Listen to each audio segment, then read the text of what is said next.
Innallaha yuhibbut tawwabin. Dia Allah tuh senang kalau ada orang tuh sering taubat. Astagfirullah, astagfirullah. Saya kasih rahasia ya. Ini diantara kita saja nih. Ada kebiasaan calon penghuni surga yang sering dikerjakan di bumi. Jadi kalau Anda melihat orang seperti ini, kata sebagian pakar tafsir, itu orang adalah orang ahli surga yang sedang Anda lihat di bumi. Dan surganya itu surga spesial. Di surganya persis di taman surga, tempat yang paling indah di surganya. Apa kebiasaan orang ini? Itu orang suka istighfar menjelang subuh. Di malamnya dia bangun, dia tunaikan tahajud, begitu menjelang subuh dia istighfar. Astagfirullah, astagfirullah, astagfirullah. Itu ada di Quran surah ke-51 ayat ke-18, paling kanan di pertengahan di mushaf. Quran surah 51 ayat ke-18. Wabil asharihum yastaghfirun. Tahan. Nah, kalau orang banyak istighfar, naik status dia. Statusnya jadi hamba yang dicintai oleh Allah Subhanahu wa taala.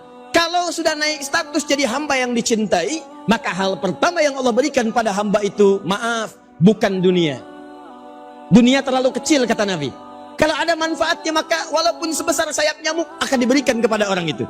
Tapi karena terlalu kecil, manfaatnya nggak banyak, maka yang diberikan oleh Allah bukan dunia pada yang dicintainya. Yang pertama kali diberikan adalah ampunan dari semua dosa-dosa yang pernah dikerjakan. Buka Quran surah ketiga Ali Imran ayat 31. Paling kiri sebelah atas di mushaf. Quran surah ketiga ayat 31. Perhatikan kalimatnya. Qul in kuntum tuhibbunallaha fattabi'uni. Sekarang perhatikan kaidahnya. Yuhibbukumullah. Ada orang yang dicintai oleh Allah Subhanahu wa taala. Di Ali Imran ayat 31 kata Allah, ada orang yang dicintai oleh Allah. Di Al-Baqarah akhir ayat 222, di antara orang itu adalah orang yang senang istighfar. Lalu apa yang didapatkan oleh orang yang senang istighfar ini? Lihat ujung ayatnya. Wa yaghfir lakum dzunubakum. Orang yang dicintai oleh Allah ini, maka yang pertama diberikan oleh Allah, diampuni semua dosa-dosanya. Oleh karena itu Bapak Ibu, bahagia seorang yang sudah melihat waktunya secepat itu, tapi dia bisa memanfaatkan dengan zikir, dengan istighfar, dengan banyak baca Al-Quran, menjaga salat malam, menjaga salat berjamaah di masjid, terutama istighfar. Saya memberikan satu istighfar, mudah-mudahan bermanfaat, dan banyak ulama menyampaikan tidak ada yang baca istighfar itu seterus-terusnya sepanjang hari. Setiap kesusahan Allah berikan kemudahan, dan setiap kesempitan akan Allah bukakan pintu rizki seluas-luasnya. Astaghfirullah alladzi la ilaha illa huwal hayyul qayyum wa atubu ilaih. Saya ulang lagi. Astaghfirullah alladzi la ilaha illa huwal hayyul qayyum wa atubu ilaih. Istighfar dengan cara ini bukan hanya mengampuni dosa, memberikan kemudahan dan memenuhi dan menyelesaikan hajat kita, hajat lahir batin, hajat dunia akhirat. Tapi ingat satu hal, banyak orang ingin lewat istighfar Allah cepat mudahkan. Dia punya masalah fitnah, masalah dosa, masalah maksiat sudah bertahun-tahun. Begitu dia sadar, saat dan kapan sadar? Bukan sadarnya karena habis dosa maksiat, tapi dia mulai sadar kebetulan lagi menghadapi sebuah cobaan, ujian yang membuat dia stres sampai galau. Habis itu dia sudah tidak punya jalan kemana, bingung dia tidak tahu kemana. Akhirnya dia berkata, karena Ustaz Ali berkata istighfar pasti memberikan kemudahan. Habis bertahun-tahun maksiat, dia ingin lewat istighfar baru satu malam atau dua malam, kenapa Allah tidak memberikan kemudahan? Katanya istighfar memberikan kemudahan. Harus kita juga mensesuaikan. Kalau memang bertahun-tahun kita maksiat, harus juga berusaha sebanyak-banyaknya istighfar. Jangan mengharap dengan segera Allah berikan bantuan, begitu Allah berikan pertolongannya malah kita kembali kepada dosa maksiat kita. Oleh karena itu saya nasihatin Bapak Ibu, mulai hari ini jangan berhenti istighfar. Anda di jalan, Anda di mobil, Anda jalan kaki, naik bis, motor, kemana saja Anda pergi, dalam keadaan wudu, tidak, dalam keadaan suci maupun halangan, dimanapun berada, dalam keadaan apapun, silahkan berbanyak istighfar. Astaghfirullah alladzi la ilaha illa huwal hayyul qayyum wa atubu ilaih. Nawaitu, apapun masalah Anda merasa punya dosa belum bisa ditinggal, lewat istighfar ini nawaitu mendekatkan dirinya kepada Allah agar Allah mengampuni dan menjauhkan dari dosa itu. Anda punya masalah sama suami, Anda punya masalah sama istri, Anda punya masalah sama anak, Anda punya masalah sama siapapun, tetangga, atau ada seorang yang pernah kita pinjamin belum dia lunaskan, lewat berbanyak istighfar akan Allah berikan kemudahan. Dan ada satu saat orang sendiri akan datang dan melunaskan hutangnya, tambah kita tagih dan tambah kita cari. Itu kedahsyatnya dan kelebihan istighfar. Astaghfirullah alladzi la ilaha illa huwal hayyul qayyum wa atubu ilaih.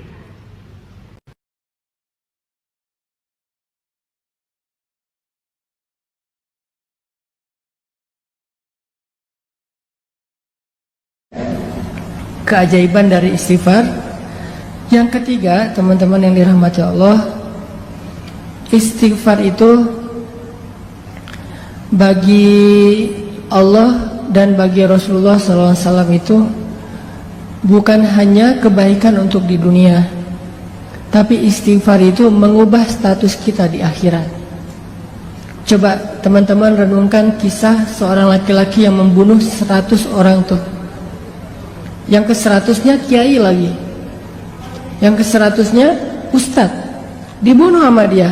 Tapi setelah itu dia nyesel, dia bilang astagfirullahaladzim ya Allah, langsung berubah status dari tadi ahli neraka menjadi ahli surga. Dia udah sholat, belum baik sholatnya, belum baik ibadahnya, tapi kok udah jadi ahli surga. Karena orang yang beristighfar, Allah bukan hanya akan mengampuni dosanya, bukan hanya akan mudahin hidup dia di dunia, tapi Allah juga bakalan ngasih banyak janji-janji kebaikan di akhirat. Jadi istighfar itu bisa dibilang kayak investasi masa jangka panjang, yang someday nanti kita akan melihat, oh ini ya hasil dari istighfar saya di dunia. Banyak-banyak aja istighfar, nggak ada yang rugi. Demi Allah, tidak ada ruginya beristighfar jika didasari dengan hati yang ikhlas. Demi Allah, nggak ada ruginya berzikir jika didasari dengan hati yang ikhlas. Demi Allah, nggak ada hamba yang datang kepada Allah pulang dalam keadaan kecewa. Itu nggak ada. Dari zaman Nabi Adam sampai akhir zaman, nggak ada yang datang kepada Allah pulang dalam keadaan kecewa. Itu nggak ada. Kalau kita datang ke rumah dia pulang kecewa, itu biasa. Pasti sering kita nelpon kecewa, kita japri kecewa, kita caper-caperan kecewa, itu biasa. Dengan makhluk kecewa itu biasa banget. Tapi dengan Allah, kalau kita kecewa bukan karena Allah, karena dosa kita sendiri, menzolimi diri sendiri. Makanya teman-teman yang dirahmati Allah, yuk kita dawamin istighfar. Mulai sekarang kita bikin target deh. Kalau ustadz-ustadz yang lain pernah menjelaskan tentang keajaiban, sebetulnya dalam Islam itu ada 3 amalan ya, itu hasilnya itu ajaib banget. 1 sedekah, 2 tahajud, 3 istighfar. Kalau sedekah mungkin teman-teman sering dengar dari Ustadz Yusuf Mansur. Tahajud juga Ustadz Arifin Ilham. 1 dari 3 itu adalah istighfar. 3 amalan ini nih, itu ajaibnya itu pokoknya menurut saya itu unik aja. Kayak ngasihnya itu cash gitu, nggak nyicil, cash langsung di dunia langsung dikasih. 3 tuh, sedekah, tahajud, istighfar. Karena saya hari ini dikasih tema tentang istighfar, kita coba azam mulai sekarang saya pengen banyak-banyak istighfar. Nanti suatu saat kalau butuh apa-apa, kita udah punya modal nih istighfar sekian tahun, sehingga Allah mudahin urusan kita dari sekarang. Karena makin lama kita mulai, makin lama kita mengambil hasilnya. Ibarat makin lama kita bercocok tanam, makin menunda-nunda waktu, makin lama panen Adanya dari sekarang aja nih kita mulai nanam bibit-bibit istighfar. Nanti mudah-mudahan setelah 6 bulan Allah akan menunjukkan hasil dalam kehidupan kita. 6 bulan lagi pengen apa? Setahun lagi pengen apa? 2 tahun lagi pengen apa? Dan kepengen kita kadang-kadang berubah-ubah, tergantung kebutuhan. Pokoknya kita pasti punya hajat suatu saat nanti. Mulai sekarang kita bikin investasinya dengan istighfar. Suatu saat ketika kita berdoa kepada Allah, Allah akan menganggap ini doa hambaku yang rajin beristighfar. Kayak cerita-cerita tadi. Kata Nabi SAW, tuba liman wajada fi sahifatihi istighfaran kathiran. Sungguh beruntung orang yang mendapati dalam catatan amalnya banyak istighfar. Sekarang ini ibu-ibu, ya, banyak waktu kita terbuang, bapak-bapak sekalian. Saya kalau di Arab Saudi saya sering lihat ada tulisan imla awqatak bil istighfar. Kita lagi ngantri ada tulisan isi detik-detikmu dengan istighfar. Kita kalau di Saudi kita jalan dari Mekah ke Madinah, di tengah-tengah ada tulisan subhanallah. Di tengah tulisan alhamdulillah. Kenapa orang yang bersafar agar ingat kepada Allah kemudian dia berzikir di tengah jalan. Betapa sering saya lihat orang ngantri mereka sambil berzikir. Astagfirullah, astagfirullah, astagfirullah, astagfirullah. Sekarang mulai berubah dengan adanya medsos. Sekarang orang ngantri langsung buka Facebook. Astagfirullah, astagfirullah, astagfirullah. Alhamdulillah, alhamdulillah. Sekarang lihat macam-macam. Malah bikin dosa sambil nunggu bikin dosa. Kenapa lihat macam-macam sambil nunggu? Isi waktumu menunggumu antrianmu dengan dosa. Seakan-akan begitu. Lihat berita macam-macam, lihat berita hoax, lihat komentar-komentar, cari-cari kesalahan orang, ikut nge-share keburukan, ikut komentar keburukan, ikut nyakitin hati orang lain, nuduh yang tidak-tidak, ikut sebar berita bohong, ikut mendengar berita-berita gibah, ikut baca berita-berita ngerumpi, melihat aurat orang lain. Isi waktumu dengan dosa. Seakan-akan demikian.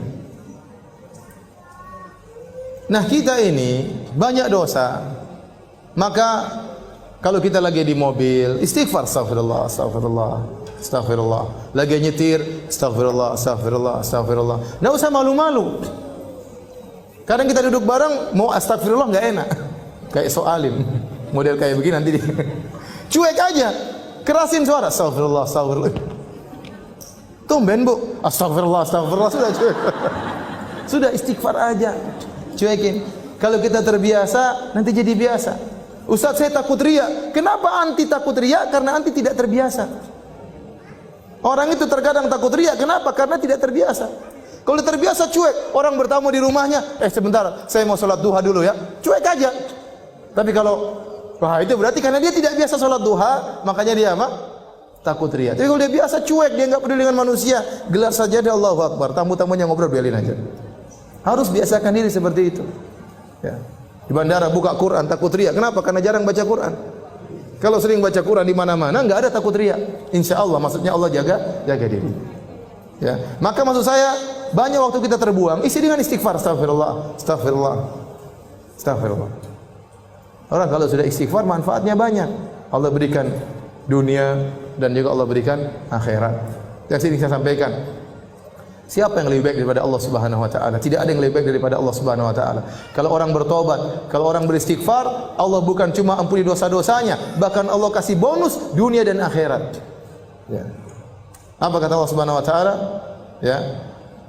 Tentang perkataan Nabi Nuh alaihi salam, faqultu astaghfiru rabbakum innahu kana ghaffara yursilis samaa'a 'alaikum midrara wa yumdidukum bi amwalin wa banin wa yaj'al lakum jannatin wa yaj'al lakum anhara ma lakum la tarjuna lillahi waqara. Aku berkata kepada kaumku, istighfarlah kalian. Sungguhnya Allah Maha Pengampun. Niscaya Allah akan turunkan hujan, yaitu hujan apa? Hujan rahmat. Bukan hujan bikin musibah. Ini perkataan Nabi Nuh kepada kaumnya. Namun tatkala kaum Nabi Nuh tidak beriman, Allah tetap turunkan hujan, tapi hujan apa? Azab. Seandainya mereka beristighfar, hujan yang turun bukan hujan azab, tapi hujan apa? Hujan rahmat. Kata Allah, yursil sama alaikum midrara wa yumdidukum bi amwalin wa banin. Allah akan perbanyak anak-anak kalian, Allah akan perbanyak harta-harta kalian. Wa yaj'al lakum jannatin wa yaj'al lakum anhara. Allah akan tumbuhkan taman-taman bagi kalian dan Allah akan alirkan sungai-sungai bagi kalian. Dunia Allah berikan. Akhirat Allah juga berikan. Ya. Ya ayyuhalladzina amanu tubu ila Allahi taubatan nasuha. Asa rabbukum ay yukaffira ankum sayyi'atikum wa yudkhilakum jannatin tajri min tahtihal anhar. Wahai orang yang beriman, bertaubatlah kepada Allah dengan taubat yang nasuha. Niscaya Allah akan hapuskan dosa-dosa kalian. Apakah titik? Belum, masih koma. Ada kelanjutannya. Wa yudkhilakum jannatin tajri min tahtihal anhar. Allah masukkan kalian ke dalam surga yang mengalir di bawahnya sungai-sungai. Siapa yang lebih baik daripada Allah? Tidak ada yang lebih baik daripada Allah Subhanahu wa taala. Manusia, kalau kita berbuat salah kepadanya, kita minta maaf, dia cuma maafkan, tidak kasih bonus. Apa ada orang kita maki-maki dia, setelah itu kita datang, maaf Mbak, saya kemarin maki-maki Mbak, saya minta maaf. Oh begitu, ini nih, saya terima permohonan maaf engkau dan ini mobil saya kasih buat kamu. Apa ada orang seperti itu? Mustahil. Tapi Allah Subhanahu wa taala, kalau kita dosa kepada Allah, kita maksiat, kita bangkang perintahnya, kita melanggar larangannya terang-terangan, kemudian kita kembali kepada Allah, ternyata Allah kasih dunia, turunkan hujan, Allah berikan rezeki, berikan anak-anak, Allah bukakan taman-taman, Allah alirkan sungai-sungai, di akhirat Allah masukkan surga. Terus lantas apa yang buat kita enggan untuk bertobat dan beristighfar kepada Allah Subhanahu wa taala? Dan istighfar yang terbaik adalah di waktu sahur. Wal mustaghfirina bil ashar. Dan orang yang beristighfar tatkala di waktu sahur. Makanya ibu-ibu jangan lupa bangun malam, meskipun hanya 15 menit, meskipun hanya setengah jam. Saya katakan meskipun cuma 10 menit, salat witir 3 rakaat, kemudian istighfar, astagfirullah, astagfirullah, astagfirullah, astagfirullah. Kata Allah, wal mustaghfirina bil ashar. Orang-orang yang beristighfar di waktu sahur. Dalam ayat yang lain, ya, wabil asharihum yastaghfirun. Di waktu sahur mereka beristighfar. Bu, bojomu lek wis astagfirullah, astagfirullah bahaya. Berarti ada maksud istighfarnya ini. Orang itu kalau istighfarnya lancar, insya Allah doanya mustajab. Tadi disebutkan Imam Ahmad bin Hambal. Imam Ahmad bin Hambal ini ulama besar, muridnya Imam Syafi'i. Itu siapa yang nggak kenal beliau? Suatu saat mau ngambil hadis di luar kota, karena perjalanan jauh, akhirnya mampir di satu kota, sholat di masjid maghrib isya, mau tidur di masjid karena subuh mau jalan, dulu nggak ada lampu, sama takmir masjid diusir beliau keluar. Loh, saya mau nginep karena besok saya nggak bisa, ini masjid bukan losmen, monggo keluar. Imam Ahmad, terus saya mau kemana? Nggak tahu saya, pokoknya keluar. Diusir Imam Ahmad tadi. Ketika diusir beliau, ada Khabbas penjual roti lewat, tanya, takmir ada apa? Ini maksa mau tidur di masjid, saya usir dia karena dia nggak bisa bicara. Akhirnya diusir. Sudah biarin tidur di rumah saya. Kemudian sampai di situ diajak ke rumahnya. Imam Ahmad bingung lihat orang ini mulutnya nggak pernah diem, kayak doa terus, wiritan terus. Tanya, kamu wiritan apa? Istighfar. Saya nggak ada wirid kecuali istighfar. Kemudian kata beliau, terus kamu istighfar sebegitu banyak, apa hasilnya? Hasilnya saya nggak ada hajat, nggak ada permintaan kecuali dikabulkan oleh Allah. Saya minta apa dikasih. Saya minta rumah, coba lihat rumah saya besar seperti itu.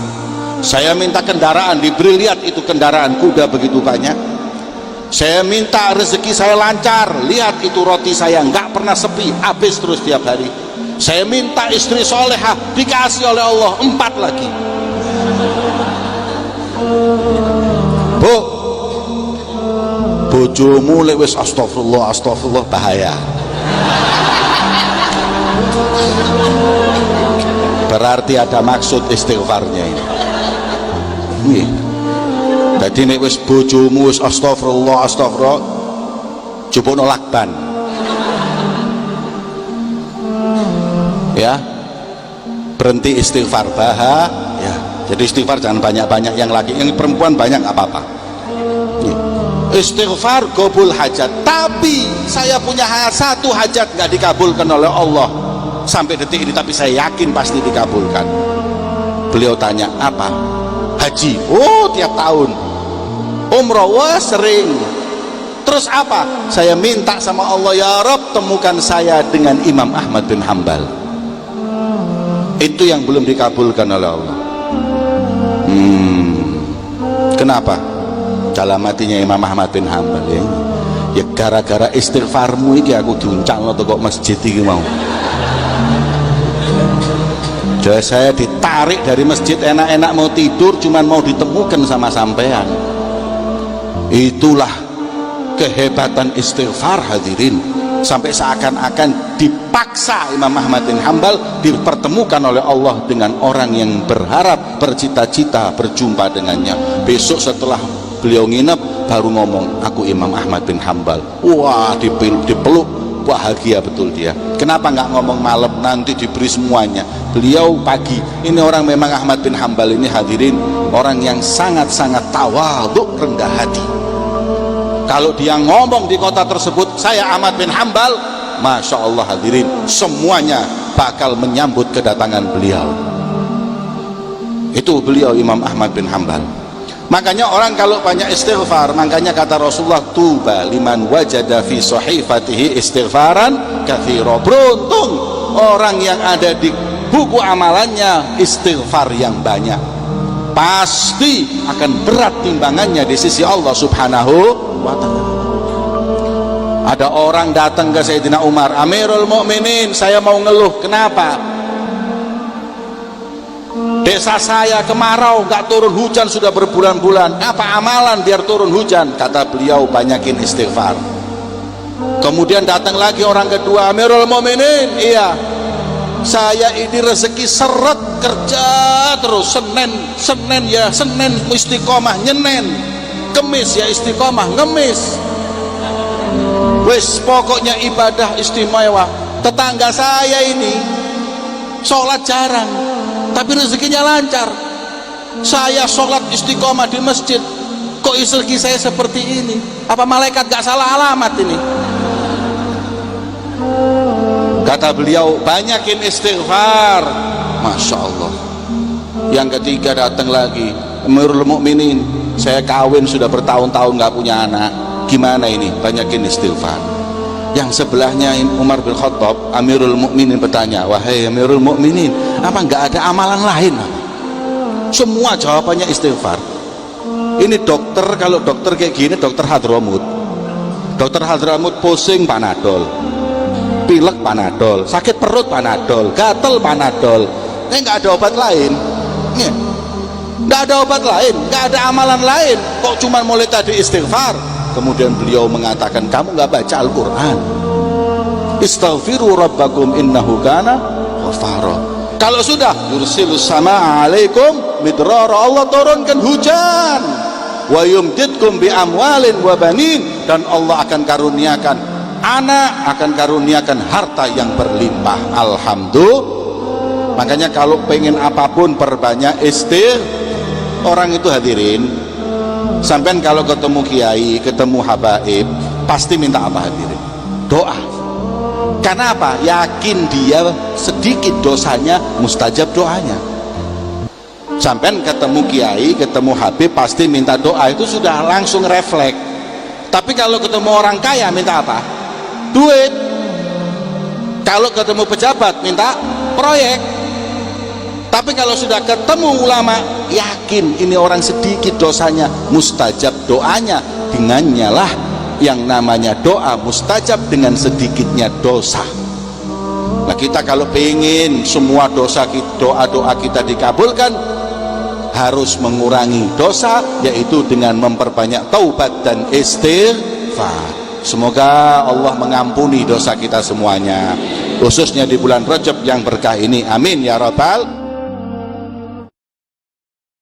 Pak Ustadz, saya mau tanya, kenapa hati saya selalu gelisah? Padahal saya sudah perbanyak istighfar.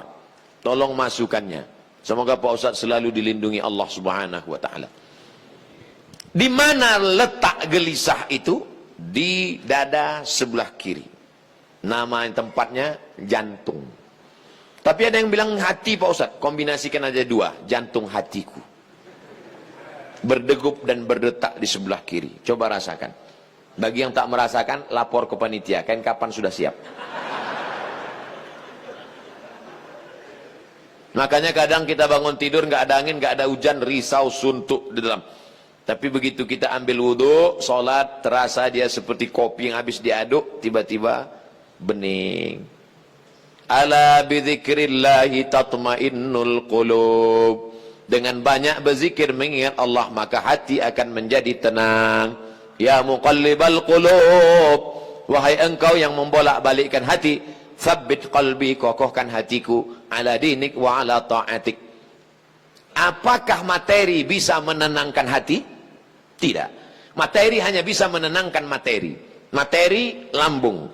Lambung hanya bisa ditenangkan dengan materi. Apa dia? Nasi uduk, ayam penyet, ayam pop, ayam mati. Tapi non materi hanya bisa ditenangkan dengan agama. Makanya orang-orang ateis yang tidak beragama, hidupnya sempit. Kata Allah, ka'annama yas'adu fis sama, seperti terbang. Kita kalau naik pesawat, terbang, take off, itu dada terasa sempit. Begitulah orang yang tidak berserah diri kepada Allah, sempit. Akhirnya mereka mencari ketenangan kemana? Sabu-sabu, pil anjing gila, sakau, penjara, kalau ketangkap BNN, mati. Angka bunuh diri terbesar di dunia bukan di Republik Indonesia, bukan di Asia, tapi justru di Eropa dan Amerika, karena mereka meninggalkan agama. Stres, depresi, mobil mewah tapi nggak bisa tidur malam, jam 2 malam stres, depresi. Makan obat tidur, tidur, bangun tidur, stres lagi, bangun tidur, tidur, mati. Sementara kita tenang. Begitu datang ke masjid, duduk, ngelihat muka ustadz, tertidur. Panitia penutup, bangun. Fabi ayyi ala'i rabbikuma tukadziban. Nikmat tidur apa lagi yang kau dustakan? Orang barat setengah mati makan pil tidur supaya bisa tidur. Nama penyakitnya insomnia. Orang kita baru ngelihat. Berikut ini mari kita dengarkan tausiah. Demikianlah tausiah ini saya sampaikan. Kurang apa lagi? Maka kalau ada teman di sebelah tidur, biarkan. Dia sedang mensyukuri nikmat Allah Subhanahu wa ta'ala. Jadi Pak Ustadz jawabannya, perbanyak zikir. Siapa yang bersolawat 1 kali 1 hari 1000 kali, maka sebelum mati dia melihat tempatnya dalam surga. Siapa yang meriwayatkan itu? Ditulis oleh Syekh Ali Jum'ah, mufti Mesir. Diriwayatkannya dari beberapa riwayat kitab-kitab sahih.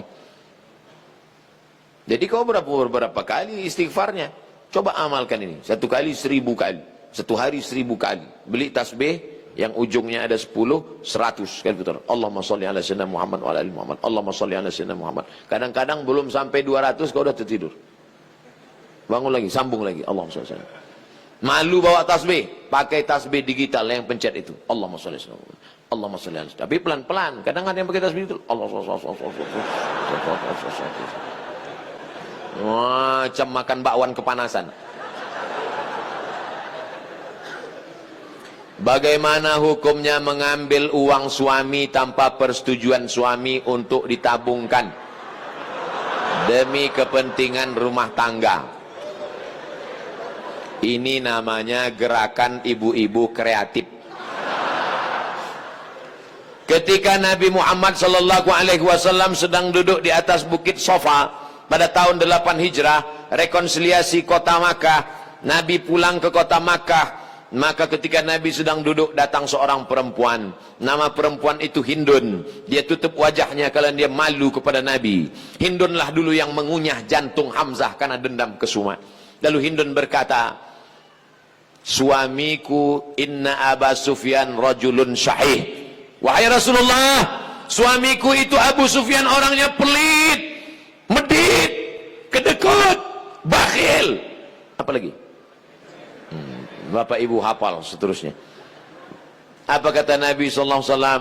Ambillah uang dia selama untuk mencukupi kebutuhan engkau dan anak-anakmu. Ini kabar gembira bagi ibu-ibu sekalian. Tapi ingat, mencukupi. Nah, standar di Bandung saya tidak tahu berapa keperluan, karena beda harga makanan di Bandung dengan di Riau. Kalau di Bandung ini standarnya 3 juta, tiba-tiba si bapak cuma ngasih 1 juta, ibu boleh ambil 2 juta lagi. Sambutan yang luar biasa. Mana dalilnya? Itu ayat bapak baca waktu akad. Wa ashiruhunna bil ma'ruf. Bergawilah mereka dengan ma'ruf. Ma'ruf diambil dari kata urf. Urf artinya tradisi setempat. Dasar pengambilan hukum dalam Islam ada 10. Quran, hadis, ijma', qiyas, syar'u man qablana, saddu zara'i, qaulu sahabi, istihsan, istishab. Urf. Urf artinya standar umum di kota Bandung berapa. Kalau umumnya di Bandung ini 5 juta, ternyata selama ini dia kasih 2, berarti ibu bisa ambil 3 menurut standar dan ketentuan berlaku. Tapi lebih dari ini tanggung dosanya, saya nggak ikut-ikutan. Saya nggak mau nanti terhalang masuk surga gara-gara ini. Abdul Somad masuk Jannatul Firdaus. Begitu udah mau masuk, datang bapak-bapak dari Bandung nuntut. Wah, saya nggak mau gara-gara ini. Di lingkungan tempat tinggal ada anak yatim. Kita insya Allah bersedekah. Tapi di saat ada keluarga yang sangat butuh bantuan, gimana Pak Ustadz? Wal jari dzil qurba wal jaril junubi. Ada tetangga tapi nggak kerabat, tapi ada tetangga dan ada hubungan kerabat keluarga, maka yang didahulukan adalah yang ada hubungan kerabat. Itu kaidahnya. Baik dalam hal membantu maupun dalam hal pergi kondangan. Undangan hari Ahad ada 5. Bagaimana kita menyusun skala prioritasnya? Yang pertama tetangga kerabat. Habis itu tetangga tidak kerabat. Habis itu teman sekantor. Ring 1, ring 2 gitu. Dalam hal ini boleh nepotisme. Sekarang orang enggak. Kalau ada undangan 5, yang pertama pejabat, orang kaya, tetangga yang miskin enggak punya apa-apa, yang kira-kira cuma makan sayur sama telur ayam. Ini enggak benar. Oleh sebab itu dalam hal membantu dulu keluarga. Tapi sekarang orang lebih mau bantu orang lain daripada bantu keluarga. Kenapa kamu lebih mau bantu orang lain daripada keluarga? Kalau bantu orang lain, pujiannya melambung. Kalau bantu keluarga, masa cuma ngasih segini? Oleh sebab itu maka setiap keluarga membantu keluarganya, skala prioritas, tapi setelah itu tetap membantu fakir miskin, anak yatim. Ara'aitalladzi yukadzibu biddin? Tahukah kamu siapa itu orang yang mendustakan agama? Orang yang mendustakan agama bukan orang sekuler liberal. Orang mendustakan agama adalah fadzalikal ladzi yad'ul yatim, menyanyiakan anak yatim, wala yahuddu ala ta'amil miskin, membiarkan fakir miskin. Wa fawailul lil musallin, lalai dalam salat. Alladzina hum an salatihim sahun walladzina hum yura'un, riya. Wa yamna'unal ma'un, melarang orang berbuat baik, tolong menolong. 5 ini mudah-mudahan kita tidak termasuk dalam pendusta agama. Ustadz, tolong doakan muslim saudara kita di India. Itulah senjata kita terakhir. Kalau ada lembaga-lembaga yang terpercaya memberikan dana, maka kirimkan dana untuk membantu rumah mereka yang yang terbakar, saudara mereka yang terkapar, rumah mereka yang hancur, sumur bor, sekolah anak-anak pengungsi. Dulu Suriah, Palestina, Bosnia Herzegovina, Uighur, Rohingya. Coba perhatikan. Palestina, Bosnia Herzegovina dibantai oleh Slobodan Milosevic, Ali Izzet Begovic, Hanbis presidennya, matang Uighur, datang Rohingya, sekarang India. Walaupun berbeda-beda tempat, tapi substansi maknanya sama. Mengapa mereka disiksa? Pertama, karena mereka lahir dalam keadaan la ilaha illallah Muhammadur Rasulullah. Yang kedua, karena mereka minoritas. Dimana-mana kalau kita minoritas, habis kita dibantai. Tapi kalau kita mayoritas, maka kita selalu menjaga kedamaian, keselamatan. Karena kita adalah agama Islam. Islam berasal dari kata salam. Salam artinya damai. Maka insya Allah, kalau kita menjadi mayoritas, maka saudara-saudara kita yang minoritas akan terjaga dalam kedamaian. Insya Allah. Amin. Ya Rabbal Alamin. Ala hazihi niyah, untuk niat yang baik. Al-Fatihah. A'udzu billahi minasyaitonir rajim. Bismillahirrahmanirrahim. Alhamdulillahi rabbil alamin. Arrahmanirrahim. Maliki yaumiddin. Iyyaka na'budu wa iyyaka nasta'in. Ihdinas siratal mustaqim. Siratal ladzina an'amta 'alaihim ghairil maghdubi 'alaihim waladdallin. Amin. Allahumma ansur ikhwanana al-mustad'afina fi Palestin.